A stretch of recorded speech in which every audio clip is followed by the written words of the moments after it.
Hello, it's my great pleasure to welcome you all to the annual Aquinas Lecture on behalf of the Aquinas Institute, which I direct, on behalf of the Regent and moderators of Blackfriars Hall, and on behalf of the Prior and Dominican community at Blackfriars.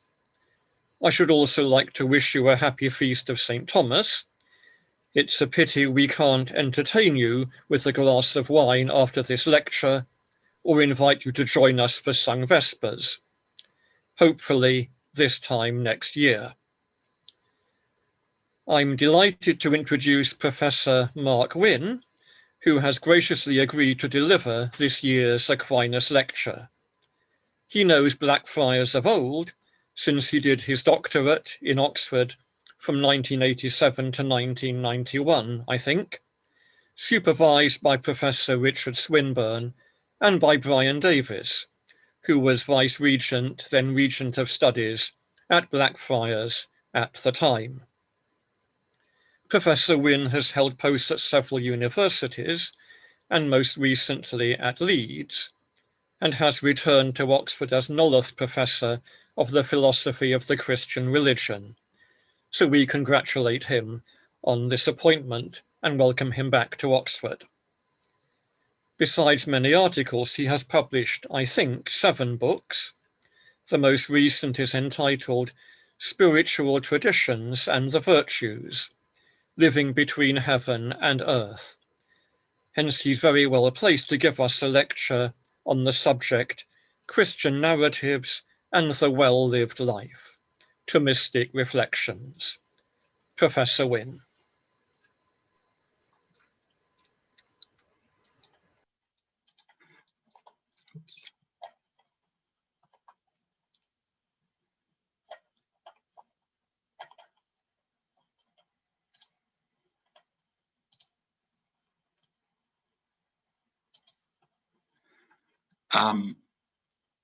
Hello, everyone. Can you hear me all right?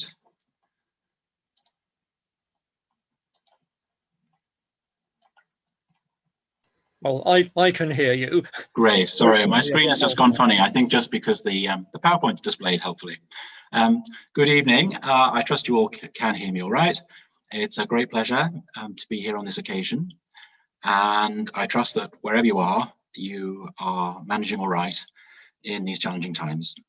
And I hope that these few reflections I've put together for this evening are in some fashion some sort of consolation or relief if at the present time you're subject to a particularly challenging set of circumstances. So I'll get started. I'd like to thank Father Richard as director of the Aquinas Institute and his colleagues for their invitation to give this year's Aquinas Lecture. I remember coming to Aquinas Lectures when I was an undergraduate and graduate student in Oxford. And I learned a great deal from those occasions, which struck me, as an outsider anyway, as models of a kind of conversational inquiry, firmly rooted within the life of a community. So for these personal reasons, deriving from my own intellectual biography, I'm especially glad and grateful to have this opportunity to try, so far as I can, to add a few further words to this ongoing tradition enacted once a year on the occasion of this lecture. As Father Richard has noted, today is of course the feast of Thomas Aquinas, and 2021 marks, I understand, the 800th anniversary of the Dominican presence in Oxford. And across the years, I've learned so much from the Oxford Dominican community, especially from my DPhil supervisor, Professor Davies, who's been mentioned already, and from their engagement with the work of Aquinas in particular. So for this reason too, I'm pleased to have this opportunity to say a little on this occasion as a small token of my appreciation for what I've received in intellectual terms from Dominicans in general and from this community, the Oxford community in particular. Of course, I'm sad we can't meet in person for this event, but it's good that we can at least meet and good that we have some prospect of being able to meet in person as this year unfolds. I might just pause there just before racing on. Do please just let me know if there's any problem with the video or the audio to this point. Otherwise, I shall just continue. So far, so good. Okay, great. Thank you. Since, according to the title of this talk anyway, religious narratives are my theme, I'm going to begin with an example of a religious narrative. And to set the scene for our reflections, I'll start with a non-Christian narrative. In fact, with a narrative that lies beyond the horizon of recorded history, and is therefore actually rather difficult to reconstruct from our vantage point. But I begin with this example as a way of calling to mind the importance for us as human beings, regardless of our cultural or historical location, of stories, especially stories which place our day-to-day activities within some larger frame of reference. As it happens, if I remember rightly, and I think I do because Father Richard has confirmed for me, one of the Aquinas lectures I attended those many years ago was given by Timothy McDermott. Some 30 years ago that lecture took place. And on that occasion, as I recall, Timothy developed the idea that talk of God can be read as talk of our ultimate environment. I think that was his phrase, ultimate environment. So I apologize if I'm garbling some of these details, but I think I'm roughly on the right track. Anyway, some of the themes I'm going to develop in this talk, especially the idea of an encompassing story within which we can set our localized stories, point in a similar direction, I think, to Timothy's reflections on that evening. So I shall return to McDermott's proposal, supposing it is his proposal, at various points in this discussion. Right, here's my example. Again, it's one that traces back to human prehistory. And I should just explain, since this example I talk about at some length, and you might think you've attended the wrong lecture, since it's not a Christian narrative at all. But from my point of view, the role of this narrative in this discussion is twofold. To draw our attention to features of the way in which Christian narratives work that we might otherwise overlook, just because we're so very familiar with them. Most of us are so very familiar with them. And perhaps also to engage, secondly, to engage in something like the project of natural theology. I mean, perhaps the emphasis here should fall on the something rather than the like, by seeing how a Christian vision of the world in some way speaks to or emerges as appropriate in relation to, and in certain respects extends, the conception of the world that we might otherwise start to develop independently of reference to that vision. So that's my rationale for beginning with this non-Christian narrative and working out from there. In his 2018 text, Living with the Gods, Neil MacGregor, one-time director of the British Museum, describes a discovery made in 1939 at a cave in the southwest of Germany, near Ulm, of a carving in ivory, in mammoth ivory.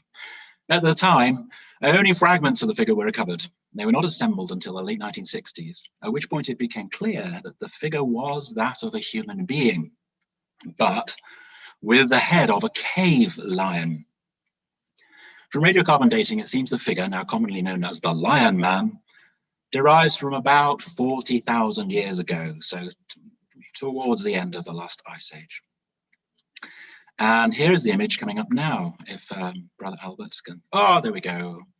So this is one image of the Lion Man. It's a figure of about 30 centimeters tall. And could you bring up the next one too, Brother Albert? Thank you. There we go.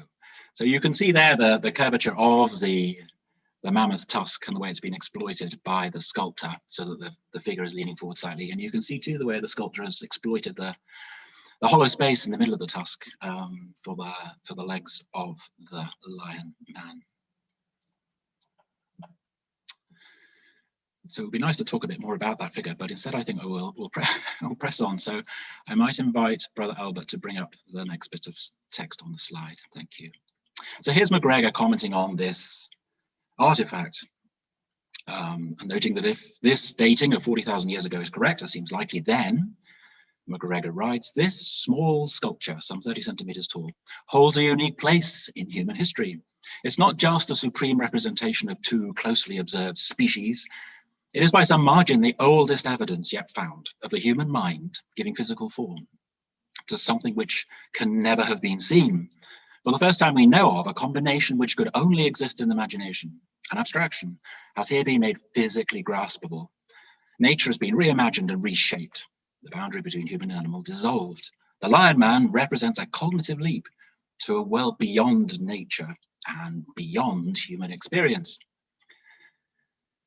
The community that produced this sculpture, in fact, I might just invite Brother Albert to go back to the earlier image if people want to have a look at it. There it is, and I'll continue talking. Thank you. The community that produced the sculpture were, of course, very familiar with their physical environment, which they must have studied closely if they were to find the resources they needed to live and to avoid the unwanted attention of, among other things, cave lions and tusked mammoths. But as MacGregor notes, in producing this figure, they clearly sought to evoke some more than physical or more than natural domain. Of course, we cannot know what exactly they sought to evoke, and I'm no paleoanthropologist, but speculatively, it seems at least somewhat plausible to suppose that in making this figure, which is neither simply human nor simply lion, these early human beings were thinking about their own identity and seeing their identity, their human identity, as in some way connected to a more than human identity. And there is some reason to think that making this connection mattered deeply to them. After all, the individual, or perhaps individuals, who made this figure were clearly very experienced and skilled in their work and must have been released from other practically important activities in order to perform this task within a community that numbered, MacGregor suggests, only a few dozen or at the most a few hundred people.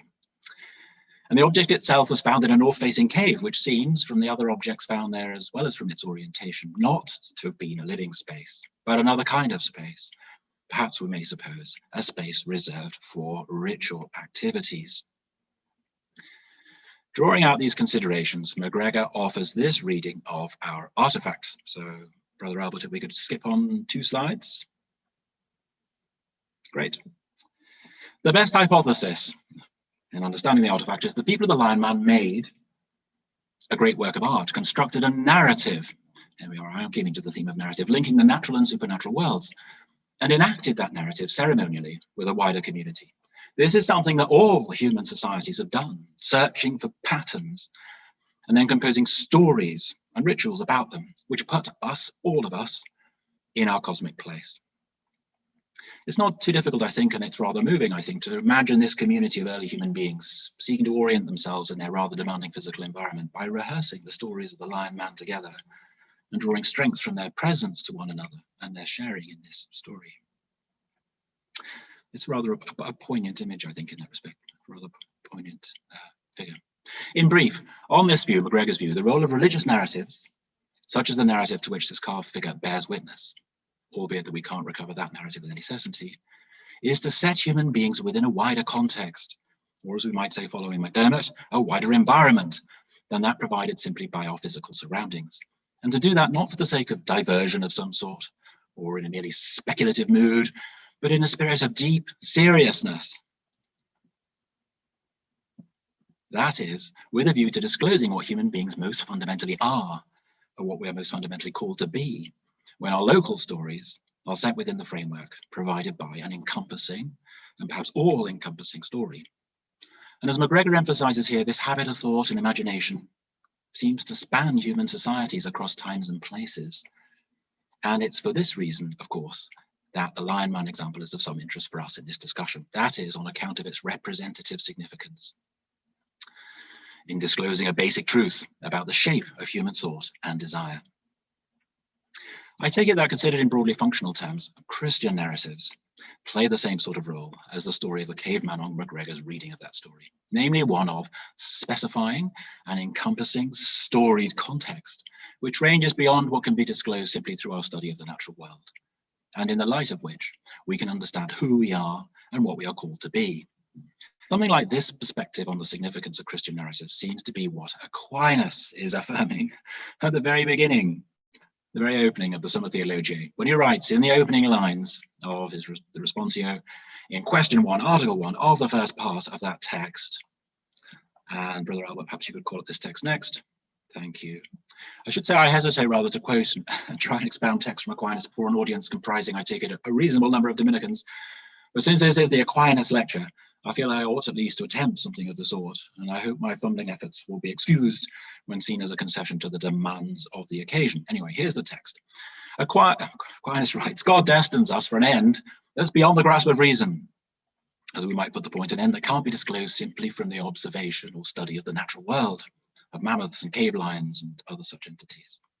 Now we have to recognize an end before we can stretch out and exert ourselves for it. Hence the necessity for our welfare, that divine truths, surpassing reason, should be signified to us through divine revelation. Here at the very beginning of the Summa Theologiae, Aquinas offers a view of the nature and rationale of the Christian revelation, which will, of course, provide the subject matter for the rather extended investigation he's about to undertake. On the view propounded here, the truths disclosed in the Christian revelation reach beyond what's evident simply from a properly attentive investigation of the physical world. That is, they run beyond, as he says, the grasp of reason. And the narratives that stand at the core of that revelation reveal to us, as Aquinas puts the point here, the end to which we're destined. And accordingly, these are identity-defining and thereby practically orienting narratives, which tell us what we as human beings must do here and now in our relations to the everyday world, if we are to be true to what we might become and true to the persons that in a certain sense already we really are. Granted that we have such narratives, which deal not just with mountains and sunsets and cane toads and manatees or even cave lions and mammoths, but with a larger, more encompassing account of human possibilities, it's natural to ask, how are we to understand the relationship between narratives of this form, these encompassing narratives beyond nature, and the life that we're called to lead in our relations to the natural physical world here and now? So I'm going to address a couple of questions now. First, the question of the relationship between the kind of conduct or form of life that's appropriate with respect, on the one hand, to a nature-focused story about the world that reaches no further than toads and manatees and so on, and on the other hand, a more encompassing kind of story, such as the story of the Lion Man. And secondly, I'm going to think about a further question, how this more encompassing story makes a motivational difference. That is, how it gives us reason for undertaking whatever additional activities or commitments may follow on from the introduction of such a narrative. So let's draw out just briefly some elements of Aquinas' account of these matters by reference to two passages from the Summa Theologiae. And here's a first. Brother Albert could move the slide along. Thank you. It's evident that the measure of desires appointed by a rule of human reason is different from that appointed by a divine rule. For instance, in eating, just like took a drink at that point. The measure fixed by human reason is that food should not harm the health of the body, nor hinder the use of reason. Whereas the divine rule requires that a human being should chastise their body and bring it into subjection by abstinence in food, drink, and the like. In this passage, we see a twofold perspective on human life. One perspective on what we are to desire or in general, on what the ends of our activities should be, is provided by human reason. To take the particular subject matter that's in view in this passage, if we want to know what kind of diet is fitting for a human being, rather than say a porpoise or a tortoise, then we should refer to the appropriate empirically informed inquiry. Of course, the community that produced the Lion Man were familiar enough with inquiries into this subject matter, and they had no doubt, relative to their circumstances, a very good understanding of their natural environment. But there is another vantage point on such questions about how to live, and Aquinas intimates, which arises when we consider those questions from the perspective not of a rule of reason, as he puts it, but a divine rule. So in the sphere of eating and drinking, there will be a pattern of consumption of food and drink that's appropriate relative to our physical context, and a pattern that's appropriate relative to some further narrative about human beings, one that concerns a wider context, or as we might say following McDermott, a wider environment, one that's more encompassing than any that can be picked out by means of a study of the physical world. Given the text from 1 Corinthians that Aquinas cites in this passage, and Paul's reference in verse 25 of that text to a crown that will last forever, we should suppose that the wider context here concerns the truth that human beings are called to a life that's not reducible to this earthly life. On this view, who we are, most fundamentally, cannot be disclosed simply by reference to a survey of the contents of the physical world. And on this point, at least, Aquinas seems to be in agreement with the people who produced the figure of the Lion Man. Again, for these purposes, we're not interested in that community simply for itself, but because, as MacGregor notes, their lives stand for a wider pattern of thought and feeling that extends across cultures, and that, as the Lion Man demonstrates, also extends backwards in time to the earliest human communities. Granted this more encompassing conception of our context or environment Aquinas is suggesting, we have a further understanding of what it takes to live well with respect to food and drink, or in general the objects of the bodily appetites, an understanding that runs beyond what can be grasped simply on the basis of what he calls here a rule of reason.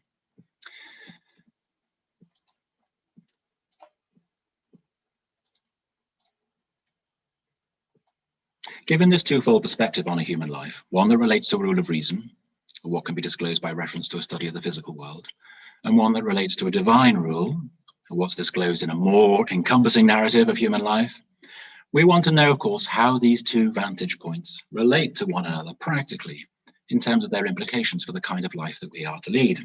Let's consider this question with respect to Aquinas' example of food and drink. In this instance, it seems that adhering to the relevant divine rule will not involve any breach of what's required of us in the corresponding rule of reason. Why not?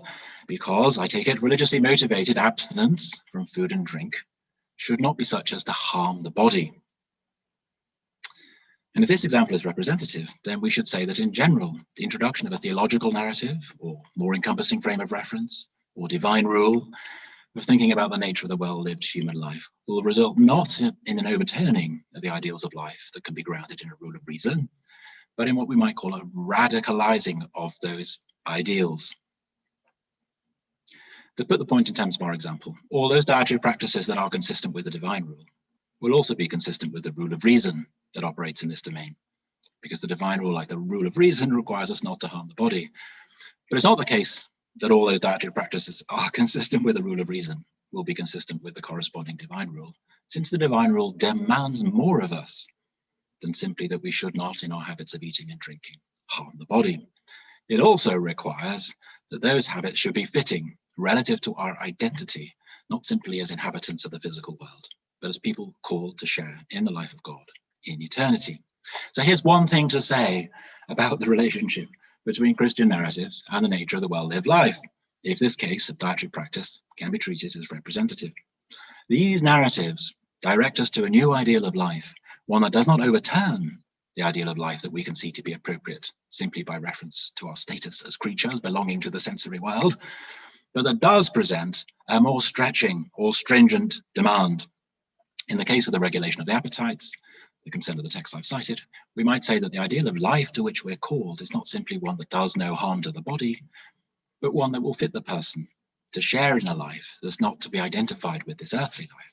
To put the point in biblical terms, we might say that this further ideal, grounded in a divine rule, is one that aspires to the condition of purity of heart, since it's the pure in heart who will see God, as the biblical text has it.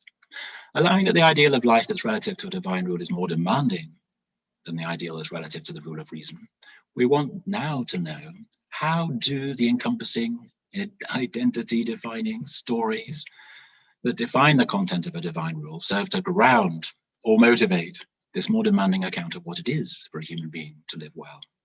Let's turn to another text where Aquinas addresses this question.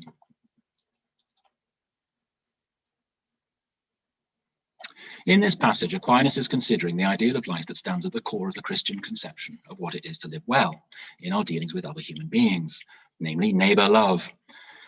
And he's addressing the question of why Christians should take themselves to be subject to the requirements of neighbor love. Of course, there's one very straightforward answer to that question, because that way of life was, after all, mandated by Jesus. But here, Aquinas gives another kind of answer to the question, one that appeals once again to an encompassing narrative about the future life of human beings. As it happens, in this excerpt, he's considering the question of whether the angels are properly the objects of neighbor love.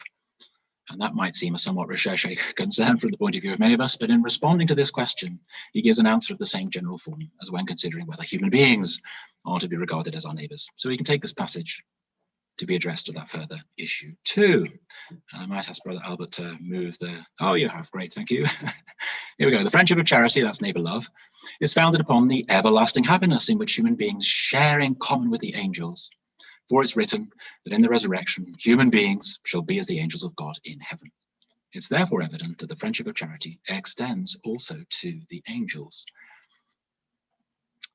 by virtue of the fact that they will share in everlasting happiness.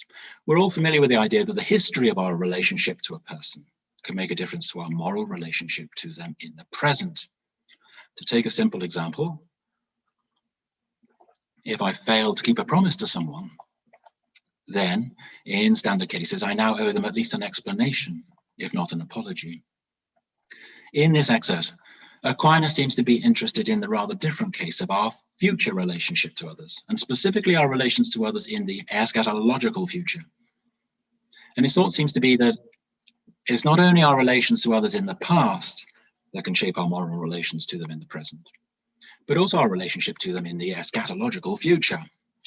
In particular, he's interested here in the idea that if my relationship to another person in the eschatological future is one of sharing in the fundamental good of everlasting happiness, and accordingly one of deep-seated friendship, then that truth provides a measure for the appropriateness of my relations to the person in the present. And the idea seems to be in brief that if my relationship to the person in the present is to be adequate to the truth that I will one day share with them in the vision of God, then my thoughts and feelings and behavior towards that person in the present will all need to conform to the standards of interpersonal relationship that define the ideal of neighbor love.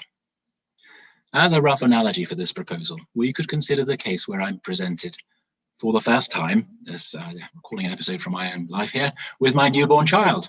My relationship to this individual in the present is fixed in large part, at the time when I'm introduced to the newborn child, is fixed in large part, I take it, not simply by our shared history, which at this point is rather limited, but also by the prospect of our shared future, which, while somewhat indeterminate at this stage, still makes a real claim on me in the present. On the view presented in this text, to live according to the ideal of neighbor love is to think of our relations to others in the present by reference to the standards of friendship, for the reason that we will one day enjoy a perfected relationship of friendship with them in the eschatological future. And the standard of friendship is, of course, a relatively demanding ideal for interpersonal relations. So in this respect, our second text concerning neighbor love is in agreement with our first concerning abstinence. In each case, an encompassing theological narrative, one that's grounded in our calling to share in the life of God in eternity, issues in a new and radically demanding sense of what it would take for us to live well in the present, relative to that conception of who we're called to be, and who in a certain sense we already are. To say that this ideal is demanding might suggest that it's simply burdensome or onerous, but for reasons I'll come on to shortly, it turns out that this kind of additional demand actually, on the Christian view, releases us into a new set of possibilities by enabling us to orient ourselves in the world with a new depth of insight, and in turn we might say a new freedom. Allowing for this parallel between our two texts that I've just noted, both involve a relatively demanding ideal of conduct, there are various differences between them. Let's pause to note one, which is relevant to our question of how an ideal of life can be grounded in or motivated by an encompassing narrative. That is one that discloses the more than empirically discernible identity of human beings. As we've seen when discussing abstinence, the first of our texts, Aquinas appeals to a passage in Paul's letter to the Corinthians. And perhaps that letter, I defer here to the biblical source, but perhaps that letter holds up abstinence, or in general bodily discipline, as the way of life that's appropriate for Christians, for the reason that such a way of life is likely to improve a person's chances of attaining the afterlife, or of gaining what Paul calls here an imperishable crown.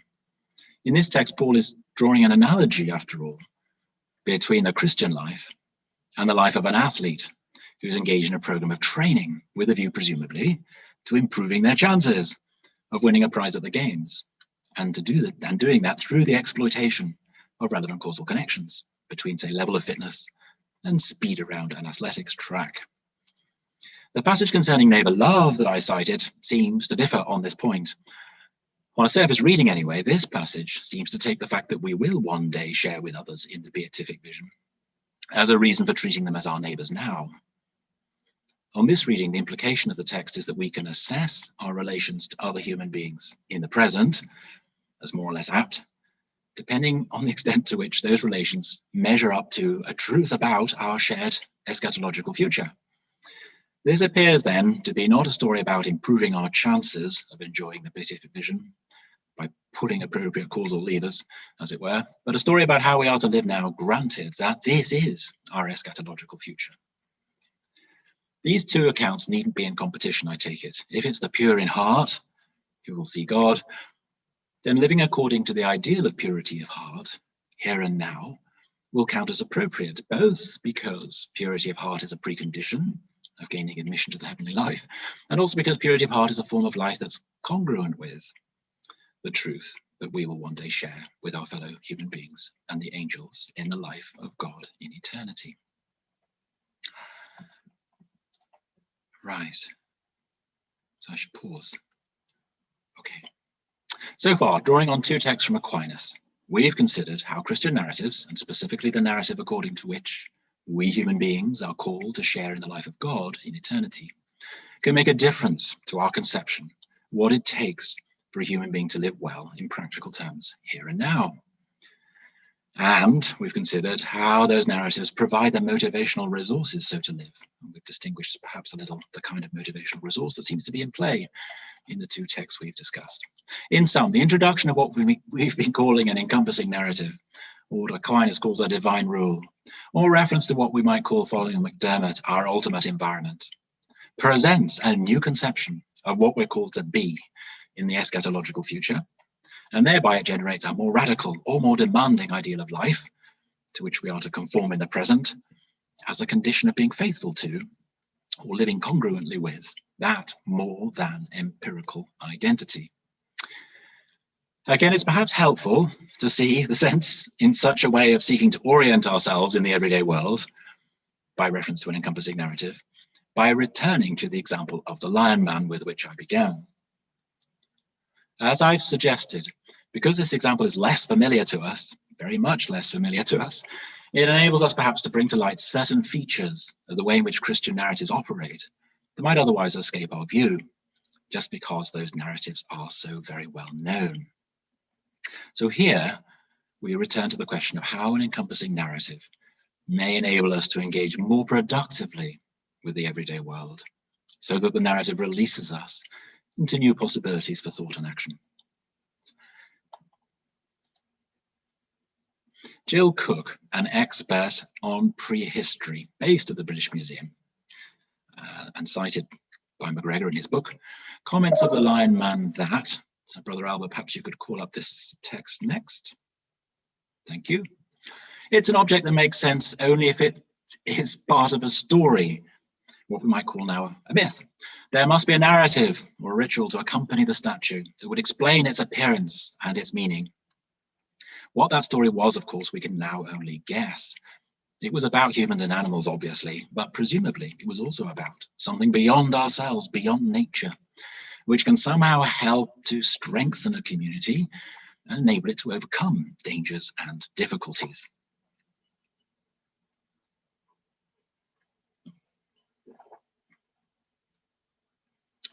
In brief, on this account of the matter, the lion man example shows what we have been calling encompassing narratives are concerned not simply with charting the nature of some more than physical world or of a supra-empirical human identity, as though that were an end in itself, but with harnessing ideas about that world,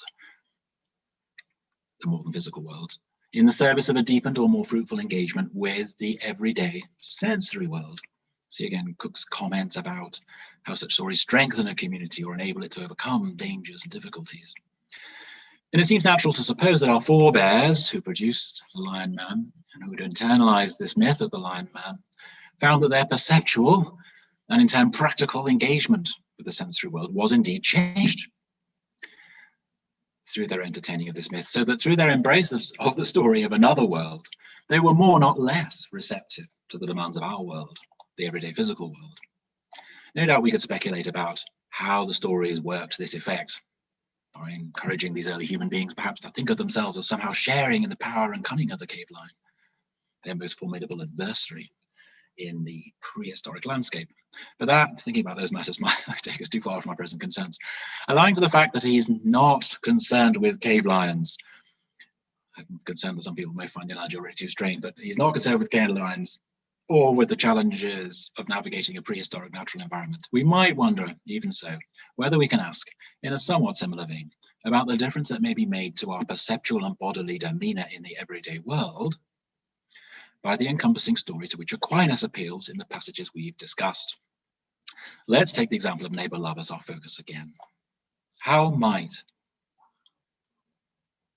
the supra-empirical conception of human identity that undergirds this account of the nature of the well-lived life make a difference to our bodily and perceptual orientation in the ordinary sensory world? So that's my theme now. It is, of course, immediately evident that if I'm to respect the requirements of neighbor love, then my thoughts and desires and behavior, all of these aspects of my everyday engagement with the world and with other human beings in particular, need to be ordered accordingly. Although Aquinas does not address the question directly, it seems reasonable to suppose that my perceptual relationship to the world also needs to be ordered accordingly. So let's pause to think a little bit about how that might be so. So in brief, what I'm trying to do is take Aquinas' account of neighbor love, but to extend it, as it were, into another domain of life or another feature of the human being's engagement with the world, namely their perceptual engagement. It's, of course, the case that a given structuring of the perceptual field can be assessed for moral appropriateness. That structuring will be morally appropriate to the extent that the features of the perceptual field that are most deserving of attention in moral terms are relatively salient. That is, to the extent that those features that stand out for me relative to other aspects of my perceptual environment, while those features which are less deserving of attention in moral terms are consigned to the periphery of my awareness. To take a simple example, one that sounds a bit dated now in COVID times, if I'm in a railway carriage and a passenger next to me is in some discomfort because of having to remain standing while burdened with luggage, then my perception of the scene will be adequate in moral terms, other things being equal, to the extent that I'm focally aware of this person's predicament and only peripherally aware of, say, the color of the shoes of the passenger sitting next to me, or the headlines of the newspaper that another passenger is reading. That's an example I've adapted from Lawrence Bloom. And by extension, it seems natural to suppose that a given ordering of the perceptual field can also be assessed as more or less appropriate in theological terms, that is, by reference to the values that are enshrined in a relevant, encompassing, and identity-defining narrative. For example, if neighbor love, considered as an ideal of life that's grounded in some such narrative, makes a particularly stringent set of moral demands upon me, then my perceptual field will need to be informed by the corresponding pattern of salience if I am to be alert to what needs to be done in this particular situation of practical choice in order to measure up to those demands. To the extent that my perceptual field is indeed ordered according to the requisite patterns of salience, we might say that my perspective on the world will then mirror the divine perspective. That is, the items which are flagged as most important within my perceptual field, by virtue of being relatively salient in my perceptual field, will then be those items that count as most important from the divine vantage point. Perhaps John of the Cross, the 16th century Carmelite, has something like this case in view when he says of the condition of the person who has reached a state of spiritual maturity that, and I'll call on Brother Albert again to move the slide. Great, thank you.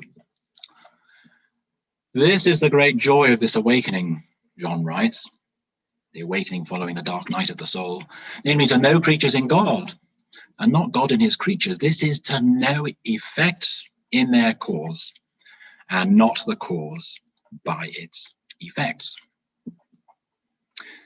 John's comments here read like a deliberate inversion of Aquinas' remarks in his prologue to the Five Ways in the Summa Theologiae, where he distinguishes famously between two kinds of proof, what he calls a demonstratio quia and a demonstratio propter quid, arguing that where natural theology is concerned, we need to rely on the first kind of proof. That is, we need to start from a knowledge of creatures and arrive thereby at a knowledge of God, of the existence of God as the source of creatures.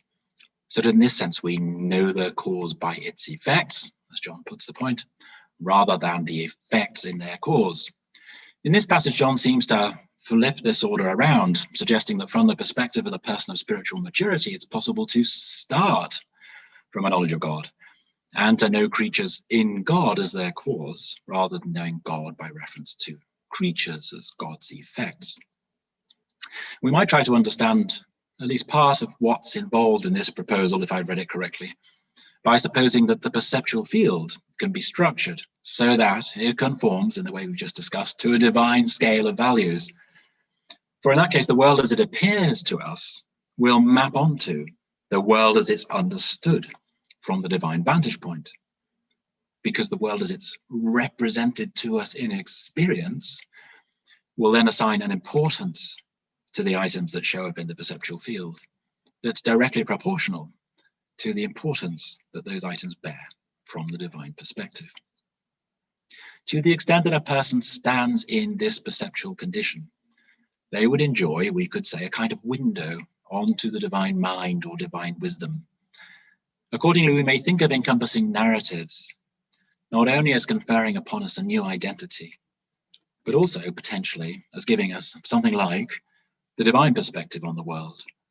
And when that perspective has been internalized, so that enacted freely and spontaneously, rather than by way of some process of ratiocination, then we have before us, we may suppose, the form of life that belongs to the saints.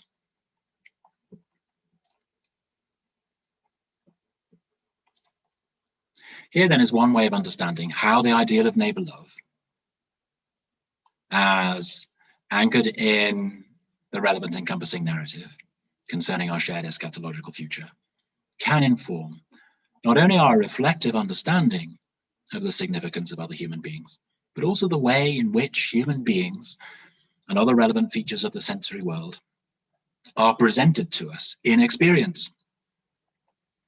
Accordingly, here again, we can see how an encompassing narrative, while it may concern the character of another supra-empirical world, can sharpen our perceptual engagement with the everyday sensory world, enabling us to track real features of that world, in this case, human beings and their needs, with new sensitivity. So in this way, an encompassing narrative can serve a distinctive practical stance in the world, one that's trained on, for example, the wants and interests of other people. Let's think next, very briefly, about a further way in which our dealings with the sensory world may be newly ordered, to set alongside the idea that we may stand in a new perceptual relationship to the world, may be newly ordered when informed by the encompassing narrative of the beatific vision and the associated ideals of human solidarity. It is, of course, the case that if I am to act on the requirements of neighbor love, then, in relevant circumstances, I need to move my body accordingly. To take a simple example, I may need to extend my arm to offer someone a cup of water. Just coincidence that I reach for the water at that point. Here, the movement of my body counts as appropriate by reference to the standards of neighbor love, because that movement is morally efficacious. But an encompassing theological narrative, such as the narrative of our sharing in the beatific vision, can also inform our sense of how we are to comport ourselves in the world in bodily terms in another, rather different way. So let's think about this other way. If we think of traditional depictions of figures of acknowledged sanctity, such as Christ or the Buddha or the figure of Mary, it seems that in these cases, the body's demeanor counts as appropriate relative to the relevant narrative, not because it's apt to produce good outcomes by way of some causal chain, but because here the fundamental import of the narrative is registered directly in, or as we might put it, that import shines through the disposition of the body. We could take Botticelli's famous Cestello Annunciation scene as an illustration. So I might call on Brother Albert to bring up this scene. Thank you. There we are. I feel rather like pausing now and just allowing people to look at the image, which is I think much more engrossing than anything I might have to say about it, but let's proceed. In this image, it's the content of the angel's address that constitutes the encompassing theological narrative. And the inflections of Mary's body count as appropriate relative to that narrative, not because they're morally efficacious, but because hereby she acts out, we might even say dances out, the deep significance of that disclosure.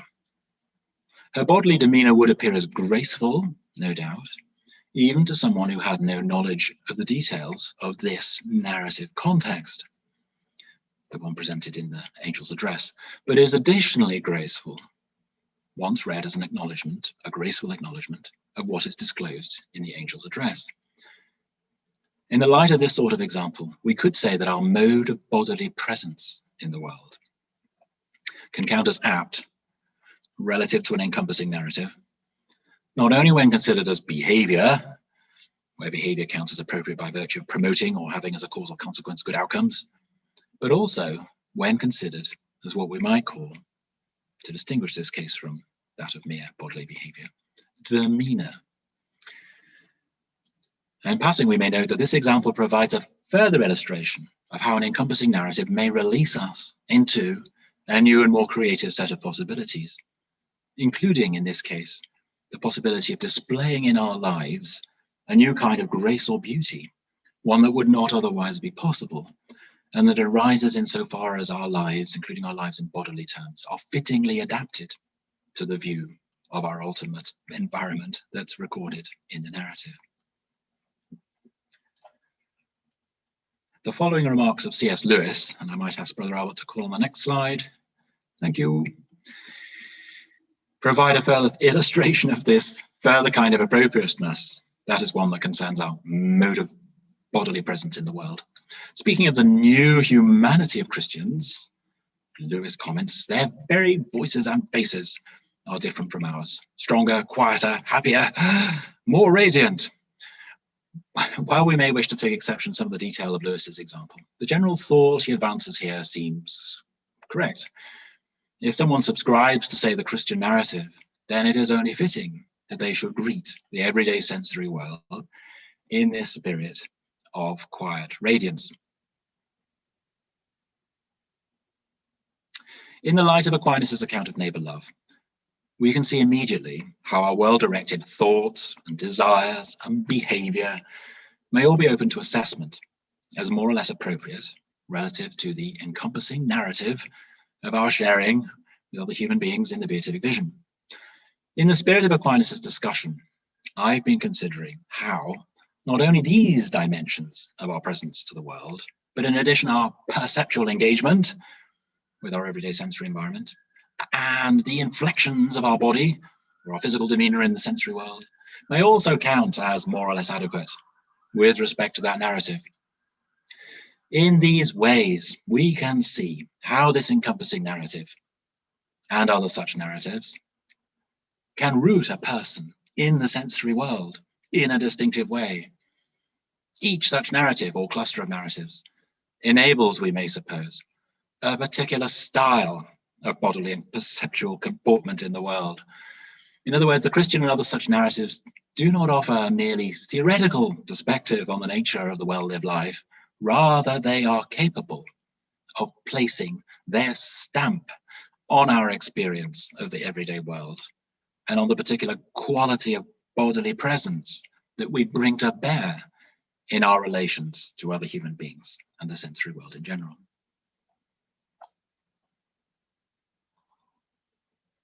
In this way, I'm suggesting we can elaborate a little on Aquinas' account of neighbor love, considered as a form of life that's appropriate relative to the encompassing narrative of our shared eschatological future.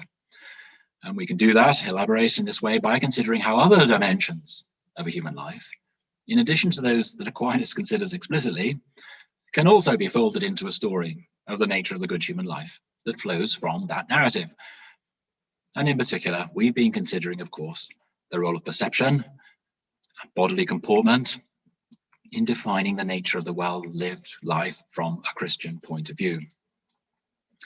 These reflections also provide a way of elaborating on Aquinas' claim, made as we've seen at the very beginning of the Summa Theologiae, that the narratives of the Christian revelation are action-guiding or serve to orient us in the world in practical terms, rather than simply affording a theoretical insight of some sort.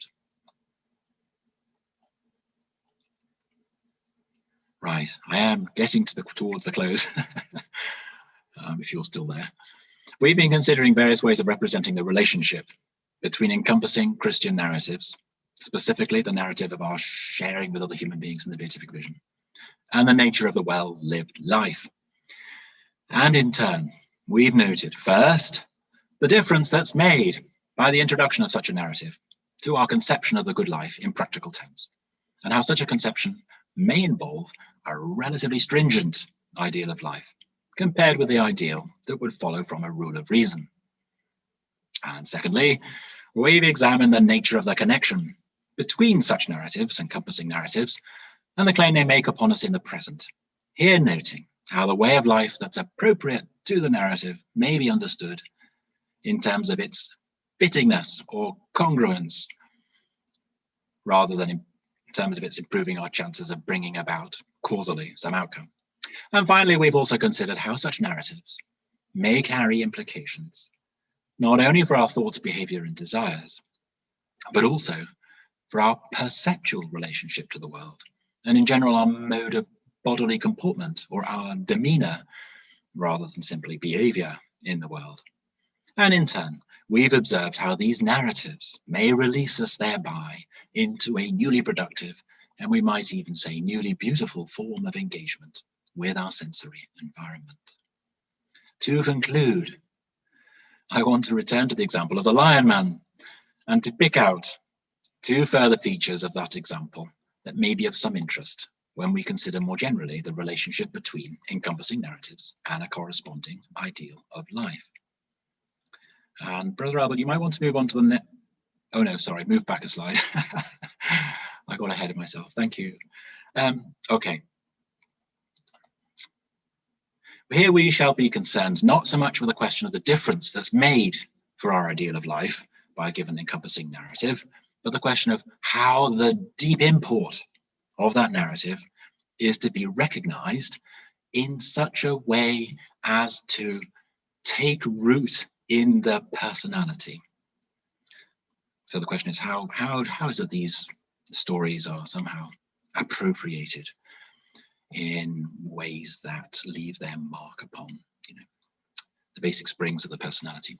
First of all, speaking of the Lion Man artifact, Neil MacGregor observes that it's recently been discovered, here quoting, that the irregularities you would expect to find on the surface of mammoth ivory are not present. They've been smoothed away as a consequence of prolonged handling. End of quotation. And drawing on the views of specialists in the field, MacGregor conjectures that, quote, the Lion Man must have been held by many people over many years, possibly even over several generations, end quote. So there's an interesting phenomenon there. The Lion Man statue looks as though it's been handled by many people over a considerable time. So far, we've been interested in the idea that the stories associated with the Lion Man might have given these early human beings a new sense of their identity, and thereby drawn them into newly productive ways of engaging with the sensory world. This further discovery may perhaps suggest something about the way in which these stories were communicated, that is, in such a manner as to be impressed upon the senses and the imagination of those who heard them. In brief, on this account, not only is the living out or enactment of the import of such stories a profoundly physical matter, extending to the person's perceptual and bodily stance in the world, as we've seen, but so it seems is a profoundly physical matter, is the initial reception of their meaning.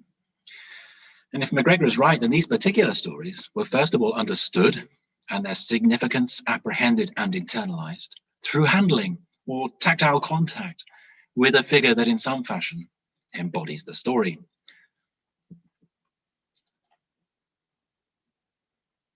Secondly, again conjecturally, of course, MacGregor comments that, and Brother Albert, could you move the slide? Thank you. Though the Lion Man seems to have been kept at the back of the Stardal cave, there's only one place where his story could have been told. It's the place of visions, the place where stories have always been told, round the flickering, magical, warming, and dangerous fire. As it happens, I think it's convenient for MacGregor's book that he makes a claim towards the end of the chapter, because his next chapter is on Zoroastrian fire cults. But anyway, bracketing that point. Here again, we find the idea that the communication of these stories, such as those involved in the Lion Man's figure was not just a matter of recounting them verbally. In addition, the immediate sensory environment would have been structured so as to ensure that the sense of the story was received, we might say, not simply by the discursive intellect, but by the person considered in their psychosensory integrity.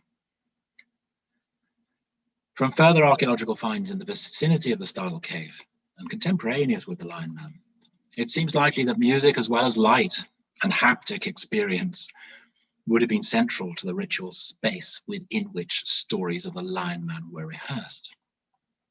Supposing that the Lion Man represented for these people the deepest truth concerning their identity, this ritual space would then have afforded them an opportunity not just to hear about that identity, but in a way to commune with it in sensory form. And while not wanting to make too clumsy an assimilation, I suspect it is too clumsy an assimilation of one case to the other, on a standard Christian reading, the rite of the Eucharist offers, of course, supremely an encounter of this same sort. For here, under the guise of sensory forms, and with the support of a surrounding sensory space, the believer handles and even ingests that reality, which, to use MacGregor's form of words once again, constitutes the fundamental pattern of things, a pattern which puts us, as MacGregor says, all of us, in our cosmic place.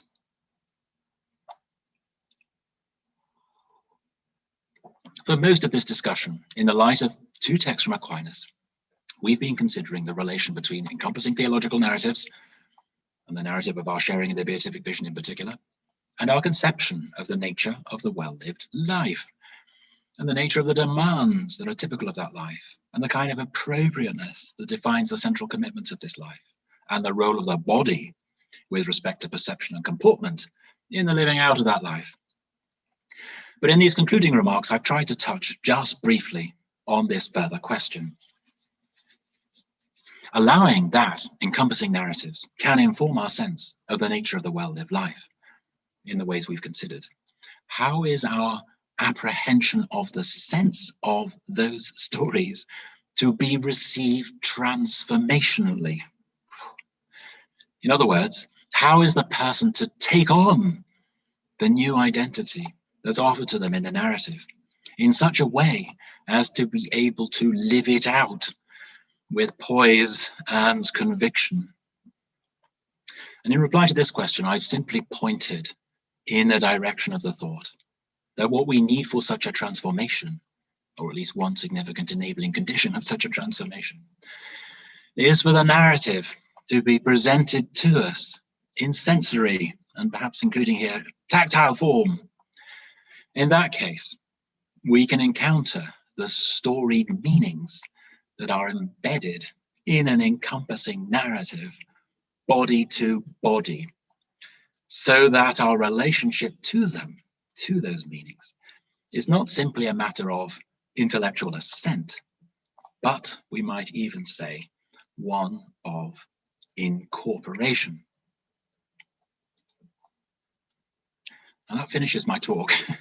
So I might just ask Brother Albert, could you move the slide on one more? Ah, there we go. So that we now have once again the scene of the Lion Man. So I apologize, I think I probably rather overrun, but I will now hold my peace. Thank you.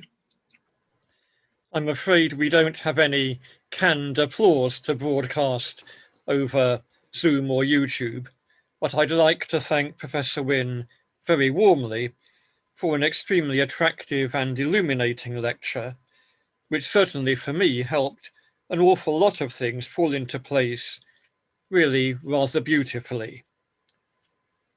Professor Wynn has graciously agreed to respond to questions, and a few have come in, but I'd like first to invite Father Oliver Keenan to give a brief response, which he has very graciously agreed to give, and then he will relay to Professor Wynn the questions that have come in, and we can go on for a question session to about 6:25, I would think, which is our usual time for finishing. So many thanks again. Thank you, Professor Wynn. Can you hear me? You can, that's great. And thank you both for a really stimulating and enjoyable lecture, but also for the collegial way in which you've approached this, this discussion in the quest for the truth. To those who are watching from home, it's not too early to put your questions in. As I'm talking, please do submit your questions. Brother Albert and I will be filtering them and inviting Professor Wynn to respond as soon as I'm done. Now, if I understood your lecture correctly, Professor Wynn, you're suggesting in part that the contemporary credibility of Christianity depends not only on our capacity to argue for the truth, but also on our capacity to narrate, to fundamentally tell a story about what it means to be human in the light of the future promised to us in Christ. To put this methodologically, narration and argumentation are not mutually exclusive. They're complementary modes by which we come to knowledge of the truth and in which the truth is necessarily apprehended, even if at one time or another, one of those modes will predominate. In other words, to give narrative the type of attention that we've given it this evening is to say something about the character of truth itself and the ways in which it's known and disclosed. And it's that element of Professor Wynn's proposal that I'd like to reflect on, though I realize it does move in a slightly different direction to his ethical reflections. For many theologians in the 20th century, attentiveness to narrative came at the expense of metaphysics. Narrative theologians are generally more interested in the question of divine identity than they are the question of divine being. They focus on who God is for us rather than the what of God's own innate triune perfection. But narrative, as Professor Wynn has presented it, is non-competitive with respect to metaphysics, as his analysis of desire, of human flourishing, and objectivity suggests. Yet there does remain the question of the metaphysical status of narrative itself. Is narrative somehow primordial with being? Does it follow from being? Or to use the terms of the paper, how does the encompassing narrative relate to our ultimate environment in God? By signification, or by symbolization, or participation, or some other way? Let us suppose that God is the ultimate encompassing narrator. Is the Christian encompassing narrative a simple description of future glory, or does it in some way proleptically anticipate that future glory? Or is it perhaps identical with the Visio Beatifica itself?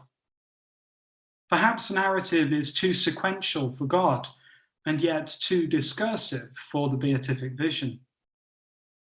But the fact that encompassing narratives, as Professor Wynn presents them, revert to the senses is, I think, importantly clarificatory here, not least given the hints of fideism that inevitably haunt theological appeals to narrative.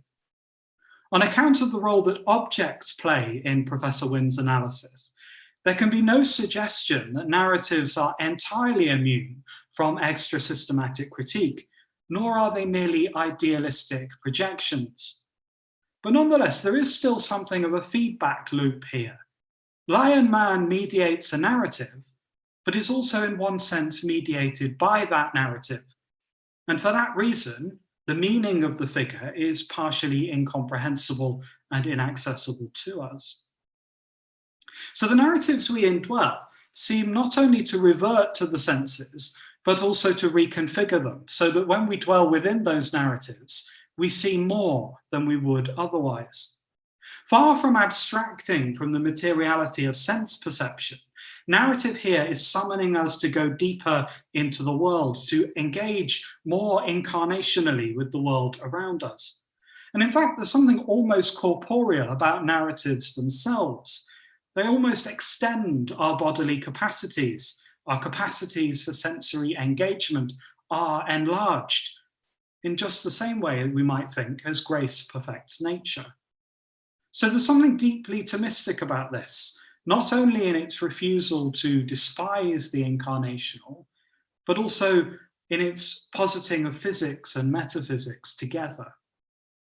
Yet we're dealing, at least to some extent, with a practice, albeit a practice that accompanies particular objects. Narratives don't exist aside from their telling and their retelling. But when it comes to the encompassing narrative of Christianity, who is the primary agent? Is this narrational capacity something derived from the amphibious character of the human creature as the animal that uniquely wants to make visible that which is invisible? Well, in which case, do angels have narratives? Or is narrative the character of creaturely being itself as it maps onto the great exitus and reditus, the coming forth from God and the return to God? And this points to a second set of questions and areas of interest. On one level, the Christian narrative is notably comparable with other encompassing narratives.